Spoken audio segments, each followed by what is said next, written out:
ఈరోజు మన రెసిపీ డాబా స్టైల్ హర్యానీ చికెన్. ఇప్పుడు చికెన్ని తీసుకొని దాన్ని శుభ్రంగా వాష్ చేసుకొని దానిలోకి 1 టేబుల్ స్పూన్ అల్లం వెల్లుల్లి పేస్టు, రుచికి సరిపడా ఉప్పు, 2 టేబుల్ స్పూన్ల కారం, 1 టేబుల్ స్పూన్ జీలకర్ర పొడి, 1 టేబుల్ స్పూన్ ధనియా పొడి, 1 table spoon garam masala, 1/2 table spoon పసుపు అనేది తీసుకోవాలి. దీంట్లోకి మెయిన్ ఇంగ్రీడియంట్ పెరుగు. పెరుగు 1 కప్ అనేది తీసుకోవాలి. ఇలా తీసుకున్న తర్వాత ఇది మొత్తం చికెన్‌కి పట్టేలాగా కలుపుకోవాలండి. ఇందులో పెరుగు చాలా మంచి టేస్ట్ వస్తది. ఇలా కలుపుకున్న దాన్ని అట్‌లీస్ట్ ఒక 2 అవర్స్ ఫ్రిడ్జ్‌లో పెట్టుకోవాలి. బయటైతే కనీసం 3½ అవర్స్ పెట్టుకోవాలి.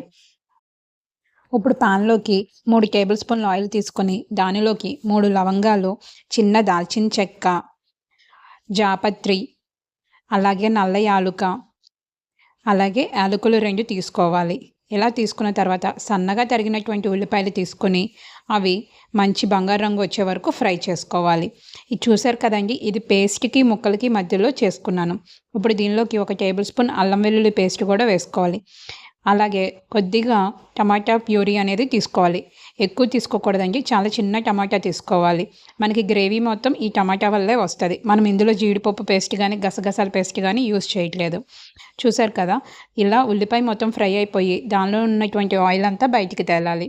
ఇప్పుడు దీనిలోకి రుచికి సరిపడా ఉప్పు, 1/2 table spoon Kashmiri chilli powder అనేది వేయాలి. ఎందుకంటే మనం ఎలాంటి కలర్స్ యూస్ చేయం కాబట్టి. ఇప్పుడు దీనిలోకి ముందుగా మ్యారినేట్ చేసినటువంటి చికెన్ని వేసుకొని మొత్తంగా ఒకసారి కలుపుకోవాలి. ఈ కర్రీ నేను ఫస్ట్ టైం దాబాలో తిన్నానండి. రోటీల్లోకి చాలా చాలా టేస్టీగా ఉంది. అప్పటి నుంచి ఎప్పుడు ట్రై చేద్దామా అని చెప్పి చూశాను. ఇప్పుడు ఇలా కలుపుకున్న తర్వాత దీని మీద ప్లేట్ పెట్టి కనీసం ఒక 15 మినిట్స్ వదిలేయాలి. చూసారు కదా, మనకి చికెన్లో వాటర్ అనేది ఎలా బయటకు వచ్చిందో.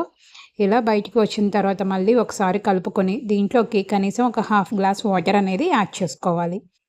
ఇక్కడ మనము పచ్చిమిర్చి ముందుగా వేయలేదు, కర్రీ ఉడికేటప్పుడు వేయాలి. ఇలా ఘాటులు పెట్టుకుని వేయాలి. దానివల్ల ఏంటంటే ఆ గ్రేవీ మొత్తం మిర్చిలోకి వెళ్ళి మనం రోటీలోకి నంచుకునేటప్పుడు చాలా టేస్టీగా అనిపిస్తుంది. ఇప్పుడు ఫైనల్గా దీంట్లోకి ఒక 1 టేబుల్ స్పూన్ గరం మసాలా వేసుకోవాలి. ఇప్పుడు మెయిన్ ఇంగ్రీడియంట్ దీంట్లో కస్తూరి మేతి అనేది యాడ్ చేసుకోవాలి. దీనివల్ల టేస్ట్ చాలా బాగుంటుంది.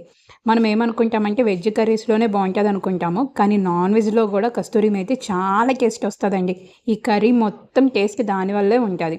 కంపల్సరీ ట్రై చేయండి. ఇప్పుడు ఇలా మొత్తంగా కలుపుకున్న తర్వాత మనకి కర్రీ అనేది రెడీ అయిపోయింది. ఈ కర్రీ రైస్లో కన్నా కూడా చపాతీలోకి, ఫ్లేవర్డ్ రైస్లోకి చాలా బాగుంటుందండి. ఒకసారి ట్రై చేసి చూడండి. Please subscribe my YouTube channel. Like, share and comment also. Thank you all.